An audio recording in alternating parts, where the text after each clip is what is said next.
Bonjour à tous, bienvenue sur Survivor Québec, le podcast. Aujourd'hui, on va vous parler de Survivor Québec, l'émission. Et il va me faire le plus grand plaisir du monde de vous parler de l'épisode 13, qui est l'épisode du dimanche, le dimanche dernier. Dans les points plus généraux, on va commencer avec le signe des doigts de Patrice au challenge d'immunité. Au début du challenge d'immunité, pour starter le challenge, Patrice a fait un signe de doigt. Il a levé les doigts dans les airs puis il a pointé. Peut-être qu'il avait déjà fait ça dans d'autres épisodes, mais là, je l'ai remarqué en particulier. Puis ça, c'est comme un move classique que Jeff Probst il fait dans Survivor US.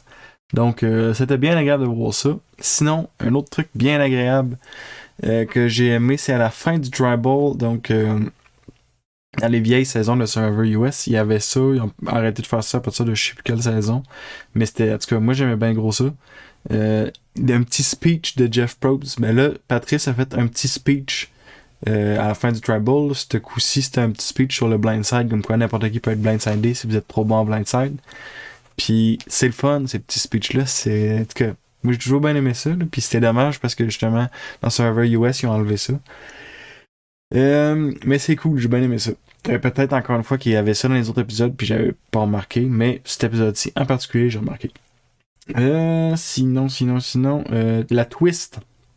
Donc, on a une grosse twist qui vient de rentrer en jeu. La twist de la quitter, ben, se faire éliminer au tribal, puis se faire switcher de bord pour aller dans l'autre tribu. Que j'ai pas checké l'épisode du lundi encore, mais que c'est dans l'épisode du lundi qu'on va voir ça se passer. Donc, Sylvain qui est éliminé, qui va se ramasser dans l'équipe des jaunes.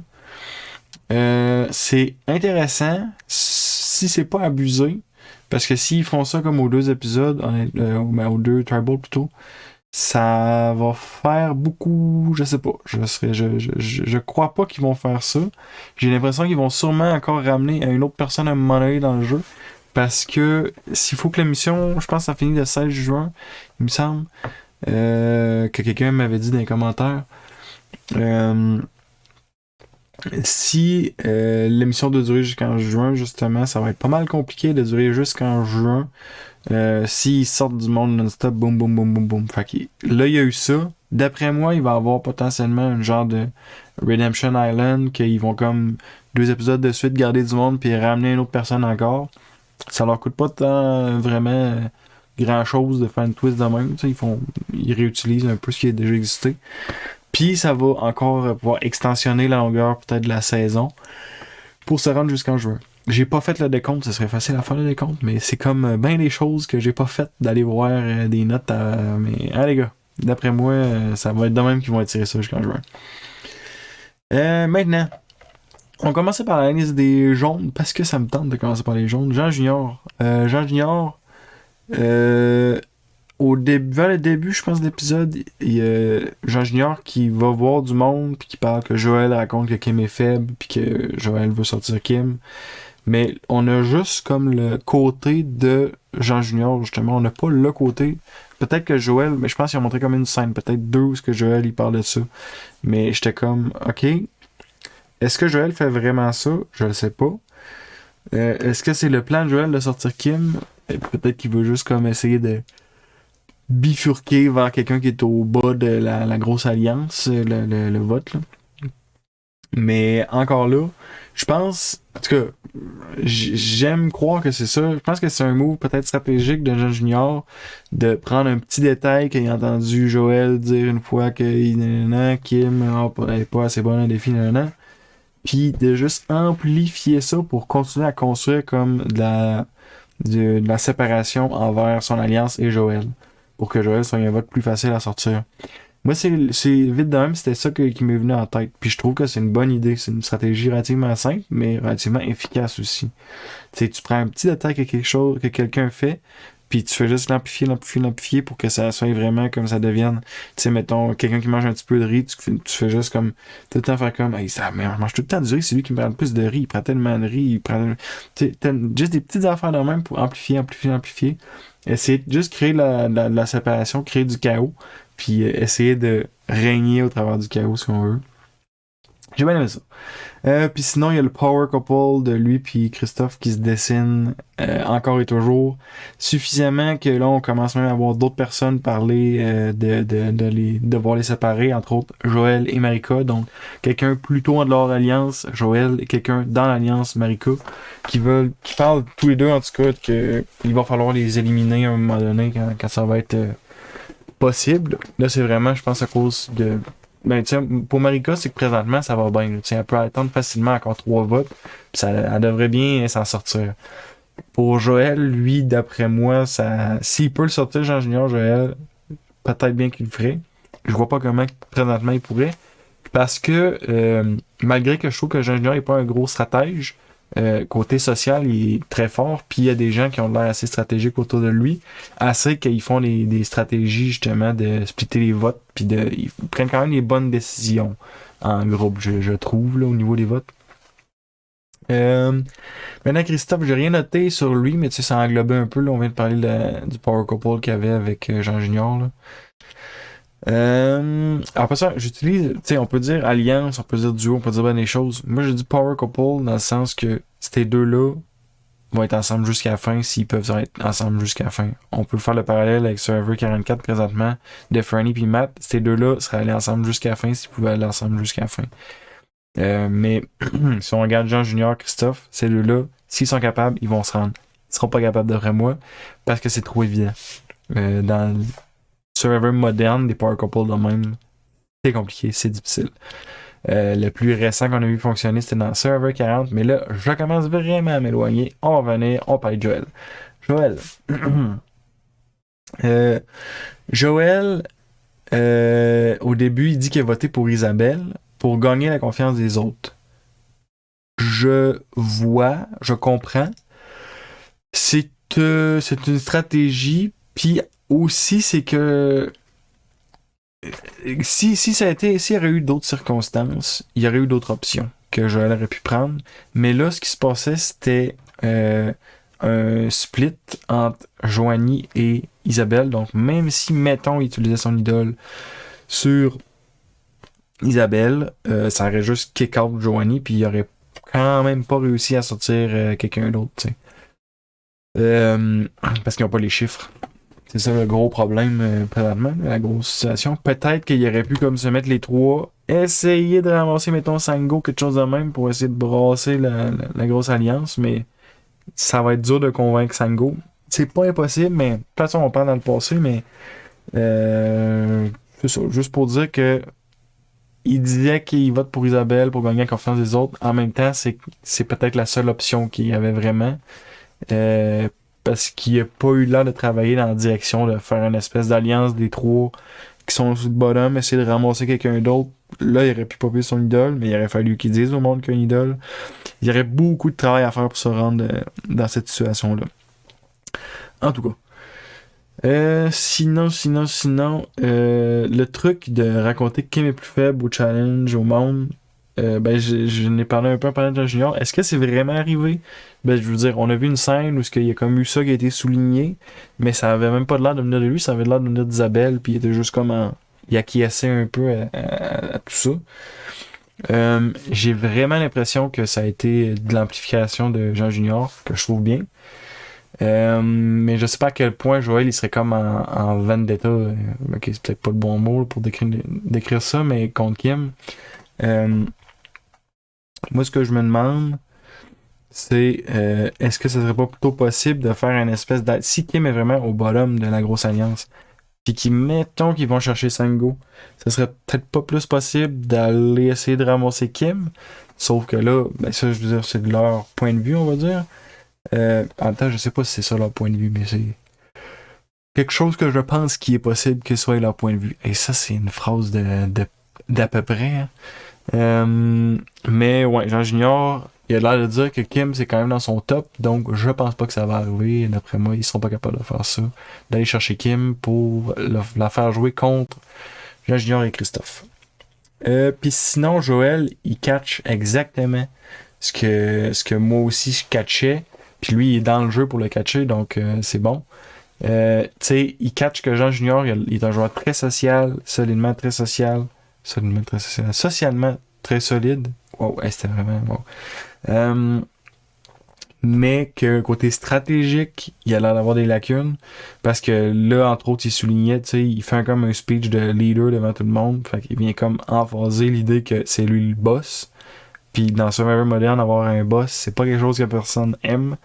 Fait qu'effectivement, ce que je pense que c'est Marika qui disait ça, qu'au merge, Jean Junior, ça se peut qu'il prenne le bord. Il y a des grosses chances. Ouais.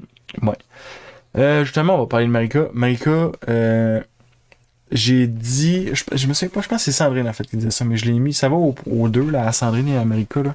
Dernière analyse que j'avais faite, je disais justement que Sandrine et Marika sont très bien placées. Je trouvais que la position de Marika était vraiment la baisse, mais c'est vrai que les deux étaient semblables, c'est ça que j'avais dit. Puis même dans cet épisode-ci, je pense que c'est Sandrine qui a dit ça, que justement ces deux-là ensemble, ils sont très bien placés présentement. Ils sont comme dans à peu près le centre parfait de la grosse alliance. Fait qu'ils pourraient avoir comme 5 personnes qui s'en vont avec eux autres facilement. Là. Sont pas des dangers, sont juste vraiment bien placés, je trouve. Puis ils ont l'air d'en être conscientes, elles aussi. Fait que probablement que ça encourage énormément Marika, que Marika, tu sais, elle disait, ouais, Jean Junior, on sait qu'il faut de faire l'alliance entre lui et Christophe, mais ça l'encourage beaucoup Marika aussi à juste attendre parce qu'elle est bien placée. Ça peut se faire plus tard, ça. C'était pas mal ça pour Marika. Ça englobe aussi Sandrine. Là. Sandrine, un autre point qui a été souligné aussi dans l'épisode, là, c'était vraiment quand l'équipe a dit que les Mauves ont dit qu'ils pensaient que ça serait elle qui serait éliminée au Tribal, puis que ça l'a craqué. Est-ce que c'est bizarre comment ça s'est comme ficelé, là, que justement, je pense que c'est Patrice qui a demandé qui vous pensiez qu'elle allait partir, puis en plus, ils ont dit le nom. T'sais. J'ai trouvé ça intéressant. Je sais pas si c'est bon, si c'est mauvais. Est-ce qu'ils se font d'elle une ennemie, mettons qu'ils se rendent au merge avec? Je sais pas. Mais particulier. Je pense, en tout cas, moi si c'était moi, j'aurais juste rien dit. J'aurais fait ah ben je sais pas, là, j'aurais pensé quelqu'un d'autre, mais je sais pas qui. Tu sais, je sais que là, je pense peut-être trop loin parce qu'ils sont quand même encore sûrement genre 5, peut-être 6 personnes. Ok, là, je pense que j'exagère. Mettons 4 personnes. Ils sont certainement à 4 personnes encore d'être sortis avant de passer au merge. Là. Mais ouais, c'est ça. Kimberly, j'ai rien noté de particulier. Sango, il est conscient qu'il est pas dans la meilleure position dans la grosse alliance. Il pense qu'il peut attendre que Joanie et Joël se fassent éliminer avant que ce soit son tour. Mais Joël, il a tendu une magnifique perche, je trouve. Tour de phrase. Quand il parle justement de tu vas attendre jusqu'où avant qu'il soit trop tard, tu sais, ça ressemble à ça. C'est comme présentement, s'il y a de quoi à faire, ben on pourrait être les 3 déjà. Tu sais, il y a de quoi. Puis cette alliance-là de 3, admettons, entre donc Joël, Joanie et Sango, est pas impossible. Même qu'elle est assez possible, cette alliance-là. Ça virait en 3 contre 6, admettons que ça arrive. Donc, bon, je dirais pas les noms, mais ça fait 3 contre 6 les chiffres. Ça serait très dur d'y aller 3 contre 6, mais ça serait pas impossible. Par contre, ce qui rend ça encore plus dur, c'est que justement dans les 6 qui restent, ils ont l'air d'aller vers des stratégies de splitter les votes. Tu sais, mettons, versus les mauves jusqu'à, mettons, le vote d'aujourd'hui, les mauves n'ont pas vraiment splitté les votes. Mais les jaunes, au dernier vote, ont splitté. D'après moi, au prochain vote, ils splitteraient, surtout considérant qu'il y a une alliance assez grosse. Je pense que, justement, ça serait pas impossible. Tu sais, mettons qu'ils disent comme un chiffre qui va vers Sango, puis là, c'est Sango qui réussit, puis là, ils jouent l'idole, juste à la bonne personne, qui sont capables de mettre un vote de plus. Tu sais, c'est pas impossible. Je trouve que c'est peu probable que ça réussisse, mais c'est pas impossible de s'en sortir en 3 contre 6. C'est pas mal ça. Joanie, j'avais rien de particulier non plus. On va maintenant passer à la liste des jaunes. Donc au niveau des jaunes, on a Pierre-Alexandre. L'alliance de Karine et Pierre-Alexandre, il y a une alliance assez solide, je trouve, entre les deux, assez que Karine est allée voir Pierre-Alexandre pour lui dire qu'elle a l'immunité. C'est très bon pour Pierre-Alexandre. Ça a renforcé l'alliance qu'il y a avec elle. Puis aussi, c'est pas lui qui a une idole à jouer, mais tu sais, il peut le calculer dans ses trucs, on va dire. Sinon, Dennis, il voulait sortir Sylvain, il a travaillé pour, puis boum, il a réussi. Ça n'a pas juste été lui, Karine a beaucoup influencé. Je trouve que ça s'est vraiment joué entre Karine et Dennis, là, comment que ça s'est joué le vote contre Sylvain. Puis, c'est ça, c'est le Dennis, les gens commencent à lancer des perches comme quoi il a l'air d'être, tu sais, Maryse a dit, mais il a l'air d'un bon joueur stratégique parce que je sais pas qu'est-ce qu'il pense. À peu près tout le monde dit qu'il est un bon joueur social parce qu'il s'exprime super bien. Il est un bon menteur, je pense que c'est Nico qui dit ça. Tu sais, Dennis, de plus en plus, il est vu comme quelqu'un de dangereux. Probablement parce qu'il y a beaucoup d'assurance en plus, là, de façon générale, là. Est-ce qu'avoir beaucoup d'assurance c'est quelque chose de mauvais sur un moderne? Pas tout à fait, mais l'assurance que lui dégage, peut-être. Parce qu'il y a vraiment juste, je sais pas, il a l'air de quelqu'un dans la vraie vie, genre. Ça serait un gars qui serait super chill à chiller avec. Chill à chiller avec, wow, magnifique phrase. Mais au niveau de Survivor, c'est quelqu'un qu'on va tout le temps se demander, tabarnouche, mais qu'est-ce qu'il pense, qu'est-ce qu'il fait, qui est. T'sais, c'est dur à suivre, ça fait peur. Puis sinon, il est allé mettre Nico de son bord, c'est lui qui est allé annoncer à Nico, hey, tu sais que t'es en danger, là il explique, nanana, mais inquiète-toi pas, on va te sortir de là, nanana. Il lead beaucoup, tu sais, la manière qu'il parlait, c'est vraiment genre, inquiète-toi pas Nico, on s'occupe de ça, puis ça va bien aller. Nico, justement, parlant de Nico, il a fait une énorme confiance par rapport à ça. Il a été très chanceux déjà, Nico, qu'il y ait un move que Dennis et Karine décident de diriger ailleurs. Dans un sens, Dennis et Karine ont sauvé Nico, cet épisode-ci. Ils ont orchestré un vote contre Sylvain. Puis Nico a juste eu des bénéfices par rapport à ça, dans un sens. Nico, c'est ça. En plus, en tout cas, j'ai pas trouvé, il a pas eu semblé travailler tant fort que ça pour se sauver. On dirait qu'il s'est vraiment comme laissé comme aller dans les mains de Dennis puis Karine. Je comprends que c'est probablement Dennis qui l'a rassuré en disant que t'as pas, on s'en occupe d'un an. Mais c'est pas top pour Nico parce que ok, là c'est sûr on est tôt dans le game, mais qu'est-ce que ça lui donnerait de faire ça comme résumé, mettons. Il est le gars qui s'est fait traîner jusqu'à la fin par les autres joueurs qui ont tout fait. C'est pas génial. Là, c'est sûr, on est très tôt. Fait, dans un sens, c'est pas très grave non plus. Mais s'il ferait ça jusqu'à, mettons, rendu final 9, 8, 7, 6, honnêtement, ça va pas donner grand chance de gagner si t'as rien fait. T'sais. Mais il y a du temps encore. Il y a du temps encore pour s'ajuster, c'est certain. Mais j'aimerais ça le voir, justement, être plus proactif, on va dire. Puis sinon, il devient plus proche, justement, de Dennis, probablement, avec ça, parce que Dennis, il est comme peut-être plus vu comme celui qui lui a sauvé la vie, vu que c'est lui qui est allé annoncer tout ça. Fait que probable qu'on les voie travailler ensemble dans les prochains épisodes. Maintenant, on va regarder Karine. Karine, j'ai englobé des trucs en parlant de Nico, en parlant de Dennis sur Karine, mais c'est sûr. Elle a partagé qu'elle a son immunité, elle a trouvé l'immunité APA. Puis là, ils partagent la surveillance du sac, les deux ensemble. Des fois, c'est elle qui surveille, des fois, c'est PA qui surveille. Ces deux-là, ils ont clairement une bonne alliance ensemble. Je parlais pas de power couple, je parlais vraiment d'alliance, je parlais vraiment de duo à ce niveau-là. Parce que ça se pourrait qu'ils se séparent à un moment donné, mais présentement, je pense qu'ils ont une très bonne alliance. Puis, en tout cas, ils ont l'air d'avoir beaucoup de confiance, les deux ensemble, pour, partager la surveillance de l'idole. Je trouve, il y a quelque chose, là, entre Karine et PA, il y a vraiment quelque chose. Puis sinon, Karine aussi, c'est pas mal avec Dennis qu'elle s'est mise en équipe pour comme orchestrer le vote qui allait sauver Nico puis qui allait sortir Sylvain. Il semble avoir de quoi avec Dennis aussi. Karine, franchement, présentement, stratégiquement, solide, socialement, solide. Vraiment, vraiment en bonne position, je trouve, Karine. Seul danger, ça serait qu'elle soit vue peut-être comme quelqu'un de dangereux ou que les gens découvrent qu'elle a une idole. Mais pour le vrai, sinon, Karine, présentement, là, cet épisode-ci, elle a vraiment shiné, là. Elle est vraiment top, là, présentement, là. Maryse avait l'air déçue Quand Karine est venue parler de ah ouais, on devrait sortir Sylvain, nan.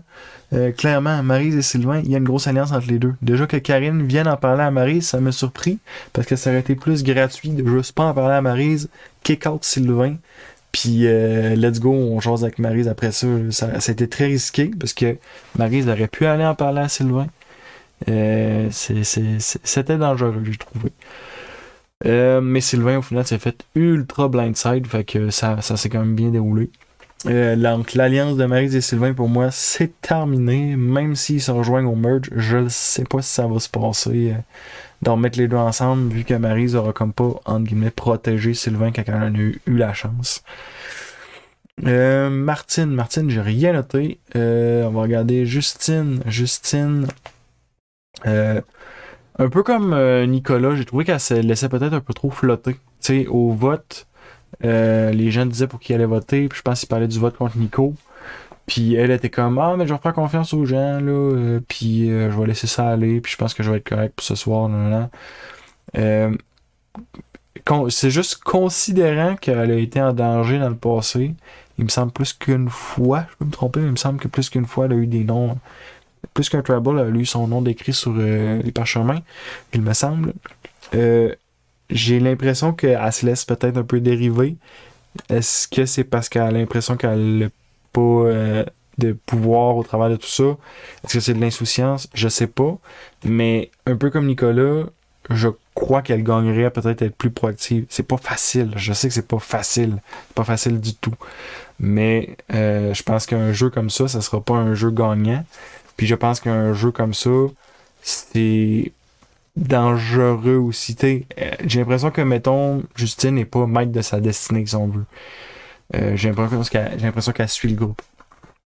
Mais encore là, oui, dernière fois je le dis, j'arrête pas de le dire, là, j'ai l'impression. C'est sûr qu'on est tôt encore dans la saison, donc il y a beaucoup de temps pour faire des moves, etc. Mais en tout cas, c'est juste l'aspect qu'elle a déjà été en danger dans le passé que je suis comme... Yes, je sais pas si elle se disait peut-être que le monde est en train de me mentir puis c'est moi qui va être sorti. Je sais pas, mais j'ai eu en tout cas, selon le montage, j'ai eu l'impression qu'elle travaillait pas pour s'en sortir. C'est ça. Peut-être c'est juste une question de montage aussi. Hey, on va terminer ça en parlant de Sylvain. Sylvain qui a été la personne éliminée ce soir, entre guillemets, parce que finalement elle va rejoindre l'autre tribu. Puis on n'a pas. Tu sais, souvent je dis ah ouais, là, la personne on la voit beaucoup cet épisode-ci, puis c'est l'épisode du Tribal, fait qu'on va s'en sortir maintenant. Dès le début, il y avait de quoi que je trouvais bizarre, parce que justement, parenthèse, je m'étais fait spoiler encore que c'était Sylvain qui sortait là. Puis là, je commence à être tanné, je me fais spoiler la jeu. C'est pour vrai, je l'écoute en live là, pour plus me faire spoiler, là, ça n'a pas de bon sens. Sylvain a pas eu un énorme montage dans l'épisode. Fait que là, j'étais comme, ouais, mais j'ai lu que c'est lui qui se fait sortir. Pourquoi c'est lui qui se fait sortir? Pourquoi qu'on le voit pas? Fait que là, il y avait de quoi qui me chicotait. Fait que là, j'étais comme, pourquoi je cache pas? Il y a de quoi de bizarre qui se passe. Pourquoi qu'il le montre pas si c'est lui qui sort?